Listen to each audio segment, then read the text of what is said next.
Welcome to week 4 of the Start with Questions book club. I'm Karen. I'm Sarah. And each week we've been gathering and reading a chapter from our book and talking about an excerpt or excerpts that we've been excited to talk about with each other and making connections to our teaching. This week's story is What Have Others Done?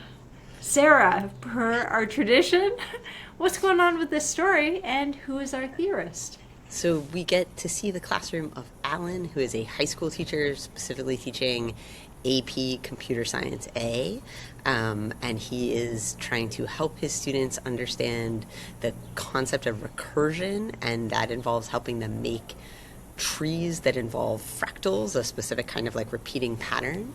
And there's sort of two important things that are going on in his classroom. One is that when he introduces them to this project, as he does with any project, he introduces them to an online repository of like hundreds of student projects from the past. And part of the way that he introduces to them to the work and encourages them to engage in the work throughout is to just look at all of these incredible other examples of things that people have done in the classroom, but to take all of those examples and make the project their own. So we get to hear these descriptions of these fractal trees that the different high school students have done, and they're all really different from one another and individualized and interesting, and sort of taking this shared computer science concept but doing these incredible forms of individual expression with it. And Alan's classroom is paired with the work of Austrian philosopher and theologian Ivan Illich, specifically his 1970 text, Deschooling Society, where he talks about sort of the things that he is so troubled by in current iterations of institutionalized schooling, and the way that he sees that turning learners off of ideas, of learning, of thinking of themselves as people with ideas, with things to say, with things to learn from one another. And one of the core ideas that from his work that relates to what's going on in Alan's classroom is the way that Illich was concerned about the way that institutionalized learning, institutionalized schooling made it seem as though there was scarcity of learning, that learning was this thing that you could kind of only do in this place with a teacher who was there. And instead he said, no, like learning is for all of us, from all of us, everywhere, and imagined different kinds of configurations, one of which he called like learning webs, where individuals are just able to sort of connect with others, to pursue knowledge, to pursue interactions around that knowledge as they themselves are driven and motivated to do so. As you know, I love Illich, and I love this text, and I especially love this chapter from Deschooling, and I create every opportunity I can to include it in my teaching. And it is so provocative to people. And in so many ways, his vision for what learning could be was so prescient in relation to sort of technological opportunities that have now been made available to us, and the ways in which that has opened up new forms of learning. I think it feels like he is someone who sort of like lives in your head in a more ongoing way. Like, what is he saying? What is he in there asking you or telling you as you engage in different work of learning and teaching? It is so much about learning as a shared enterprise for me. And I think sometimes he is unfairly perceived as being anti-teacher. Yeah. And I really do think that's unfair, because I think he believes that actually there is an incredibly important role for the teacher. But that should not come at the expense of our own sense of capacity and interdependence, and the ways in which he envisions different models. You know, in this chapter, not in our chapter, in his original chapter, he presents these different models for how we can be learning with and from each other. And it's just so beautiful and so inspiring to me, and is such a powerful reminder of our own enormous capacity for being self-directed in our own learning, the ways in which we can help each other. So I love everything about it. It's so interesting, because I think like one of the things you emphasize when you're talking about what you find so beautiful and moving about it is about his emphasis on, like, it's not, there's nothing wrong, not like there's nothing wrong with like teachers, but like it's good to acknowledge that sometimes there are people with like forms of expertise and knowledge either about a subject area or about how to learn and engage with that subject area, which like that's what teachers are. He's very much acknowledging like there is so much value in that, as well as values in just encounters with peers. And when I was reading it this time, yeah, it's so funny. Like I was experiencing it as an argument for what is so beautiful about school. Like not the schooling that he was rejected, that he was like rightly angry and upset about and connected to sort of, you know, he so much connected to sort of like capitalism and the way that schooling was tied up with like the perpetuation of capitalism and perpetuation of class differences.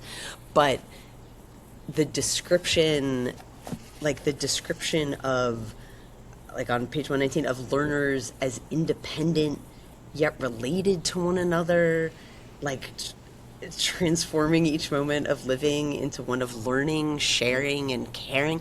Like that's such a beautiful description of what is special, what can be so special about learning in school, not learning alone at home on your computer, but learning in school.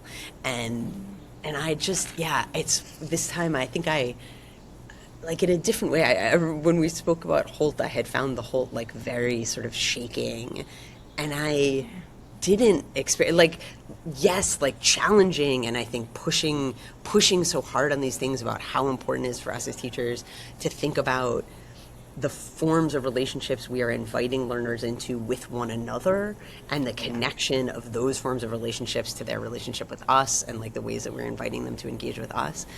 But I just, as I was reading it, as I was thinking about like, it's so important, as Alan describes his classroom, like, yes, the individuals are like doing this work, but they're doing this work in the context of all these other people doing the work and the ideas that all of those others are bringing. And I just like, it's school, and his frame, and Alan's framing is so important, where he says, you know, like, you guys have done these incredible things. It's beyond what I might have imagined or expected from you.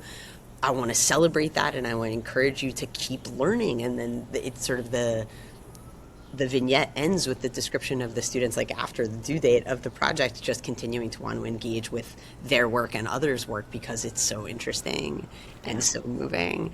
I was very struck by that, and I feel like I'm biased because I want to always argue for what is like special and beautiful and important about school. But We're team school. I was that's like just a broken record.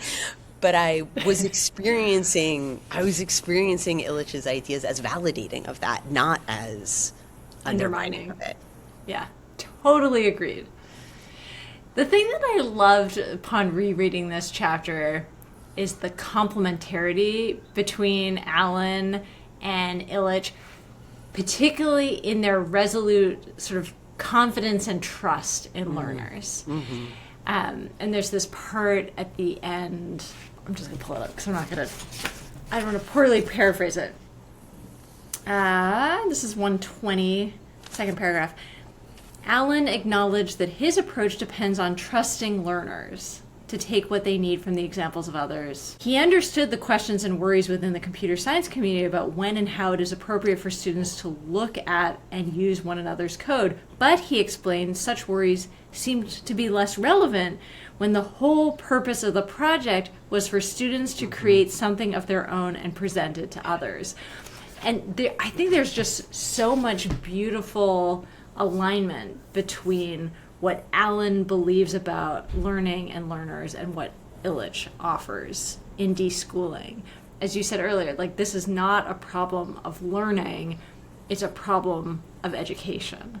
And we are not creating enough opportunities to invite learners into things that they like feel motivated to work on, to not just short circuit. So I love that both Alan and Ivan, we'll go first name for both, are just like so passionate about creating these types of conditions for learners and bringing their ideas into the world. I'm so glad you called attention to that part of Alan's say of the like, because the work, it doesn't matter that you're looking at all of these other examples because the work itself is about making something that matters to you.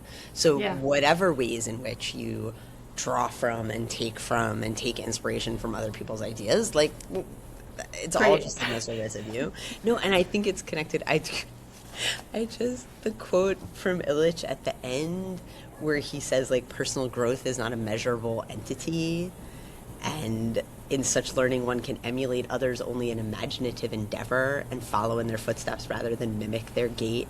The learning I prize is immeasurable recreation. Like it's like that's showing how connected these things are about what is the purpose of the learning and the tasks that students are asked to do, with how that affects again their relationships with each other and their relationships with us. And when we change, and it's so, I feel like I want to think more about the like, I mean, they're all like interconnected, but like, what are the sort of paths of like the directions of influence? But like, when we change what it is we're asking them to do, and then how that can help change their relationships with each other into ones of collaboration rather than competition, their relationships with us into, I mean, and Illich was so worried about dependence. Like, I feel like that's what he didn't want people to think that they were dependent on a teacher to learn.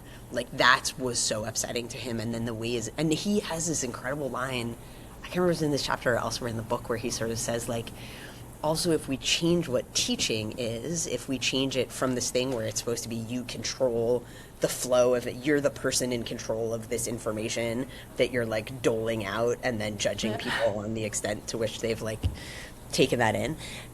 He says if we change that, people will not be drawn to teaching because of being drawn to like authoritarian and controlling behaviors, which he's saying like some people who are in teaching are engaged in authoritarian and controlling behaviors, and that's part of what is like hurting all of these people who are in school. So it's changing us as teachers and our relationships with the work and our relationships with students, and then it's changing their relationships to each other about how they see one another. And that does feel especially relevant in the older grades, like in high school and college, where I feel like there's maybe a little bit more potential for competitive relationships between students than at the lower grades.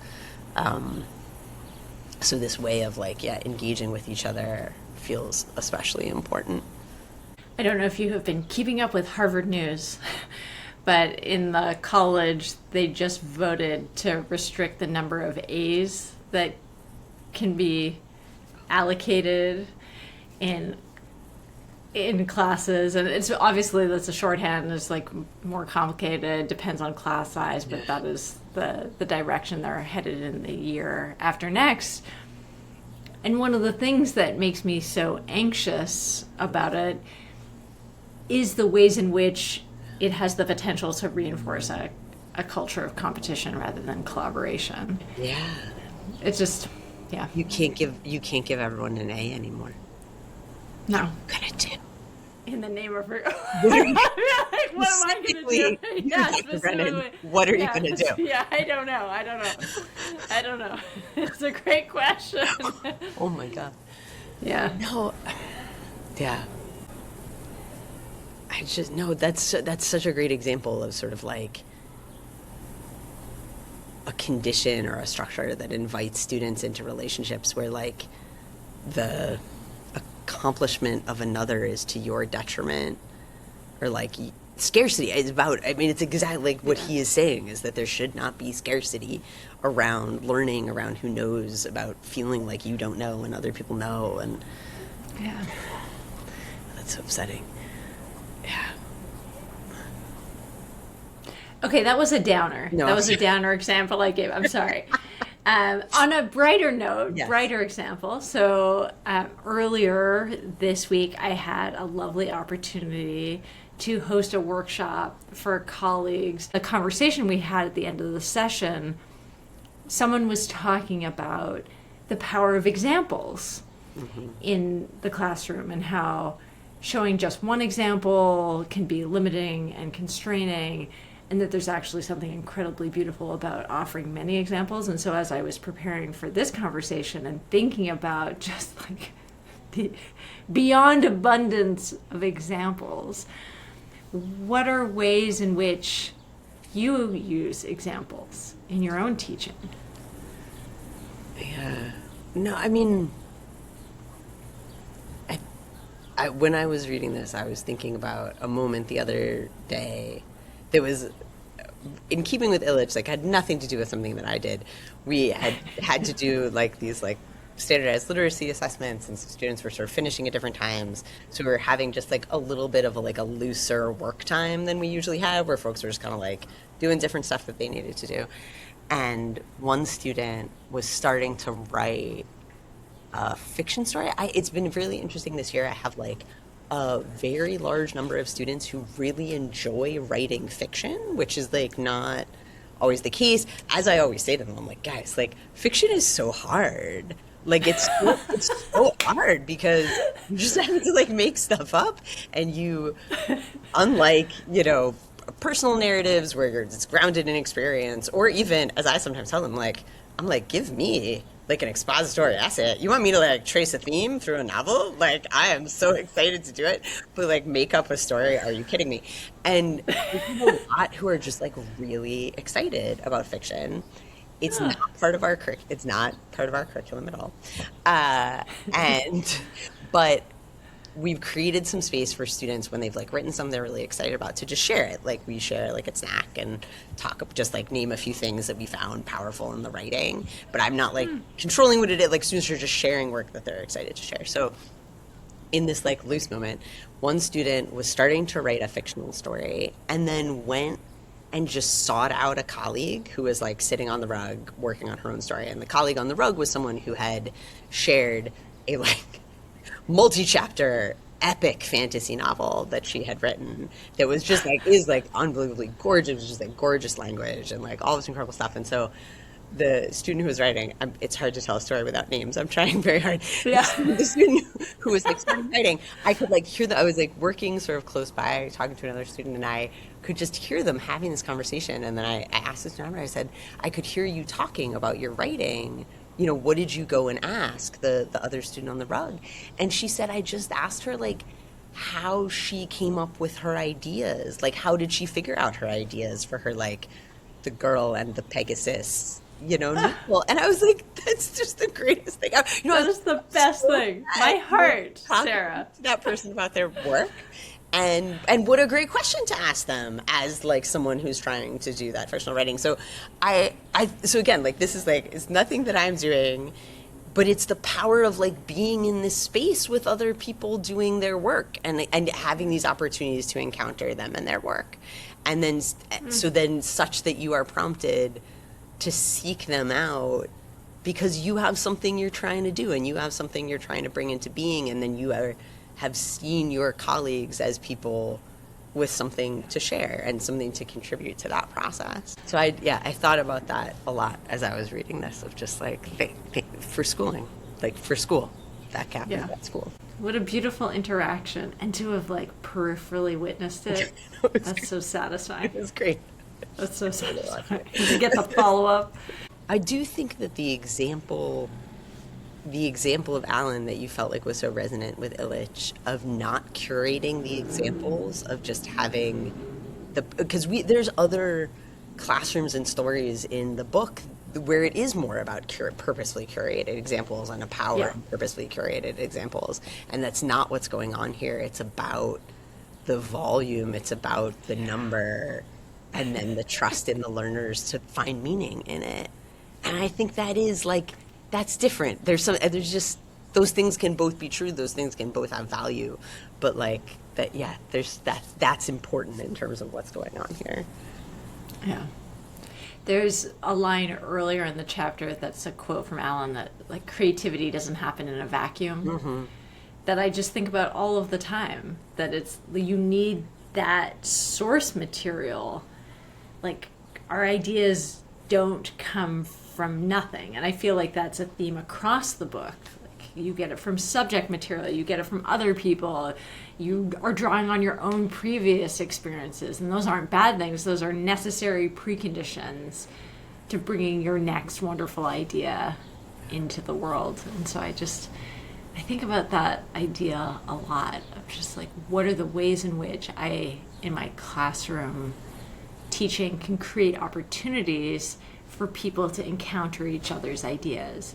And in a way that, again, I think has been a theme across the book, and unsurprisingly across the book club, is sort of like, what is the work that needs to happen for that to feel okay? Yeah. Do you feel like you, like at the beginning of the semester, how do you make students feel comfortable sharing their work with each other, putting their stuff out there? I mean, we start right away. Yeah. And I named that it probably feels uncomfortable. And we do it a lot. So early, often, early. and explicit, I guess, is my formula. What about you? I think we start by it's all appreciation. Like when someone's putting their stuff, it's just like all appreciation. Occasionally they like want to critique each other. Like we're just appreciation. Yeah. I like model that appreciation when it's not, like sometimes it's like outpouring from others. If it's not outpouring from others, I will like model that appreciation. I think I feel like just like taking any opportunity, no matter how small, to just celebrate like their ideas and be like, like this was so fantastic. Like let's look and I, it's more like purposeful. In other times, if I'm doing it like during writing or something, where I'm like, this person just has this like beautiful opening. We've been trying to talk about like how can we, what openings are really hard. What are different ways we can open an essay? Let's like open in this way. But even like ways that someone solves a math problem. And I do as a teacher feel like I'm so grateful for their like examples, like the thing that Alan says of like there are things in here that I wouldn't have expected or like anticipated. Like, thank goodness for them, because I can't like think of all the things at all, and they always come up with like there's going to be interesting stuff that I hadn't anticipated. It helps me understand things better. It helps me understand how to support them better. One other thing that we've been doing that I'm glad we've been doing that I feel like is Illich inspired. Did I say this?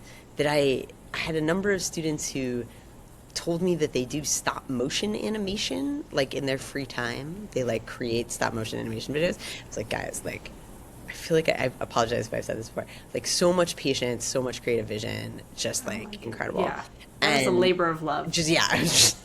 Oh my goodness, like so incredible.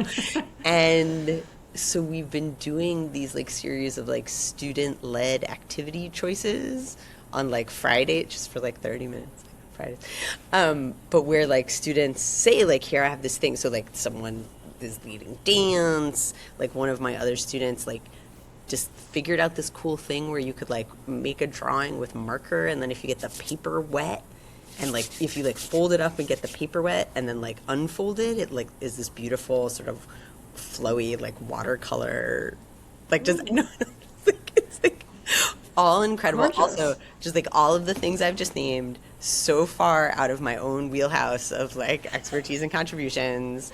Yeah. So it's just like these are these incredible things that you friends can do that I do have other stuff to offer. I in the course of the school day, but like this is not stuff that I can offer, and I think it invites. It's like one of the things I've especially appreciated about doing it is like, so the kids say what they want to lead, and then I give them a list of choices and they tell me what they want to participate in. And because it's activity and interest driven, they end up in different social configurations than they are normally in. And That's awesome. Both in terms of who is leading and who is following, but then also like what the grouping is. And I think that's really powerful, and that helps them it just like see one another as people with ideas to contribute, as people that they can learn from, especially when sometimes like the folks who are leading some of those activities are not folks who more of our like conventional academic work invites into like, leadership and authority positions. So I feel like that also is like, thank you to Ivan Illich for like And it was just like, Yeah. it just felt like it was, I think, a little bit driven by like the specific people who revealed that they did stop motion animation. Just like it really made, it was so meaningful to them, the idea that we would make a little bit of space during the school day for them to like share this with others and like teach others how to do it. But yeah, it's that like, it's seeing each other as people to learn from. And that helps you see yourself as someone to learn from. Did you see your peers that way? That helps you see yourself that way. How stunningly beautiful. Thank you, Ivan Illich, for like giving us these ideas. Does Do at school. does that 30-minute block have a name? Student-led Like, is it- activity choice? Hey, it's catchy. Nothing's literal. You've known me long enough to know that catchy titles are like not what I'm bringing to the party. Yes, student-led activity choice. I love it. But it felt Slack. especially good. Ooh, wait, what is it? What's its acronym? Slack. Led activity choice. Slack. Ooh. I could introduce. I feel like There's I'm no still slacking in I'm Slack. still going to call it student-led activity choice. Yeah, no, it's, Slack doesn't feel quite But right. it has just been, and especially these weeks when we've been doing like MCAS and other standardized tests, where it's Oh. like all about just like learning is knowing these answers that somebody else has defined. Like it just has felt especially important to have these other times that are about celebrations of them and their ideas. It is the perfect counterpoint. Antidote? I'm not sure what the right word Yeah. is. But I love it. I love thinking about student-led activity choice as the resistance to standardized tests. I would like to think more about how to bring those things into the core of the academic curriculum, because it's easier Yeah. when they're extra to the core of the academic curriculum. And I think the relation, like, but I do really mean that, and I do really want to think more about that, sort of like how do you do that in the context of the core academic work, because I think that's really important. But I do also think that those experiences, even when they're outside of the core academic work, because they matter to how students see one another, that then matters in, like, when in the core learning space, I do want them to see one another with ideas, when I want them to like talk to each other about their ideas about, math and reading. They have models of those kinds of interactions and engagement with one another. Well then, I think that's it for week 4 Amazing. of the Start with Questions book club.